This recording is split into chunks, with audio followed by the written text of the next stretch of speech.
Heart അറ്റാക്കുമായി വന്ന ചെറുപ്പക്കാരൻ എൻ്റെ കയ്യിൽ മുറുക്കെ പിടിച്ചുകൊണ്ട് പറഞ്ഞു, ഡോക്ടറെ, എനിക്ക് പിഞ്ചു കുഞ്ഞുങ്ങളാണുള്ളത്. ഞാൻ ഇല്ലാണ്ടായാൽ അവർക്ക് നാളെ മറ്റുള്ളവരുടെ മുമ്പിൽ കൈനീട്ടലല്ലാതെ വേറെ ഒരു നിവൃത്തിയുമില്ല. സുഹൃത്തെ, നമുക്ക് കിട്ടാവുന്ന ഏറ്റവും വലിയ അനുഗ്രഹവും സൗഭാഗ്യവും പൂർണ്ണാരോഗ്യത്തോടു കൂടിയുള്ള സമാധാനത്തോടു കൂടിയുള്ള ദീർഘായുസ് നമുക്കും നമ്മൾ സ്നേഹിക്കുന്നവർക്കും ഉണ്ടാകുക എന്നുള്ളത് തന്നെയാണ്. പണവും പത്രാസുമെല്ലാം അതിന് മുന്നിൽ ഒന്നുമല്ല. ഇതില്ലാതെ പണവും പത്രാസും ഉണ്ടായിട്ട് കാര്യവുമില്ല.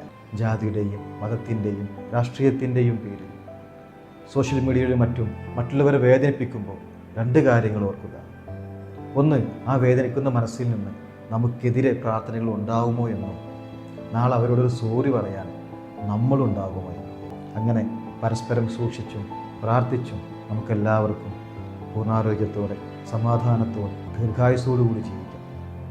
അതിന് സർവശക്തൻ നമ്മളെല്ലാവരെയും അനുഗ്രഹിക്കട്ടെ എന്ന് പ്രാർത്ഥിച്ചുകൊണ്ട് സ്നേഹത്തോടെ.